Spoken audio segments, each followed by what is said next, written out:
Federal investigators looking into the attack on January the 6th have been very busy. According to new reporting in the New York Times, the Justice Department has issued 40 subpoenas related to the investigation in just the last week.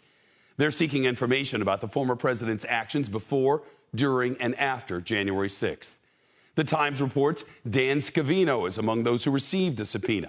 He was the president's former social media director and still advises Mr. Trump to this day. The feds also seized the phones of two Trump advisors, Boris Epshteyn and Mike Roman. The Times reports both men were involved in the failed plot to have fake electors overturn Joe Biden's win. Meantime, the January 6th committee will likely hold its next public hearing on September the 28th, just a little more than 2 weeks from today. That's what multiple sources are telling NBC News. The committee members are set to have a retreat tomorrow morning of sorts to figure out the exact path forward. Still no official announcements on the timing or number of hearings to come. Since the last hearings in July, the committee's Republican vice chair, Congresswoman Liz Cheney, lost her primary election in Wyoming. Her term ends in January, so she still has several months left on Capitol Hill. Former President Trump's lawyers are pushing back and aggressively in the legal battle over top-secret documents seized at Mar-a-Lago. They're asking a Trump-appointed judge to keep blocking the FBI from further reviewing any of the documents found at his estate, including the classified ones, until a special master can sift through them. In a court filing today, Mr. Trump's legal team downplayed the criminal investigation as a document storage dispute that has spiraled out of control. Federal prosecutors insist national security is at stake. They say the judge's order will cause irreparable harm to the American public and that it has halted the intelligence community's damage assessment of highly classified documents being stored at a country club. Mr. Trump's lawyers calling those claims exaggerated. They argue there is no indication any purported classified records were disclosed to anyone. The Trump legal team is also opposing the Justice Department's two proposed candidates to be special master. They say they do not want to publicly disclose their reasons why, out of respect for the candidates. Meantime, former President Trump was back in the D.C. area today as his legal drama plays out. He was spotted playing golf at his club in Northern Virginia. Danya Perry is here, former Deputy Attorney General in New York.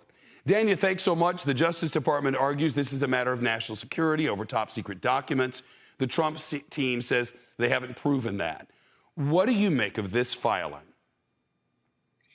So it's really coming to a head now, and the Department of Justice, I think shrewdly, is putting the judge to her paces in a way that she really hadn't in her prior ruling.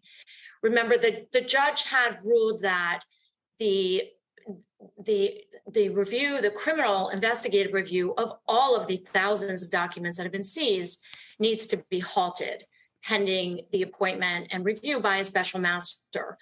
The Department of Justice came back and said, well, you're lumping together, Judge, all of the documents that have been seized pursuant to the warrant at Mar-a-Lago.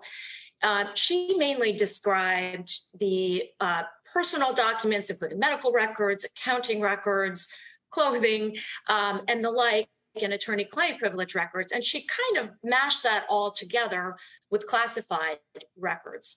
And the government then came back and said, wait a minute, Judge, we need to be reviewing those, and it's only 100 or so documents. We need to separate those out and review them as part of the national security damage assessment that you, Judge Cannon, have already said is necessary and needs to continue. So they made the point that the criminal investigation and the national security assessment are inextricably intertwined, and the judge should allow them to continue that review. And today, Trump's lawyers came back and tried to minimize the dispute, as you pointed out, as they document storage one. But they really didn't have a great argument, and they didn't have a rejoinder for the sworn affidavit by the FBI counterintelligence official who put in the statement. So we'll see what the judge does. It will happen, no doubt, by Thursday, which is the time when the Department of Justice said they would file their appeal to the Court of Appeals. Danya Perry, thanks very much.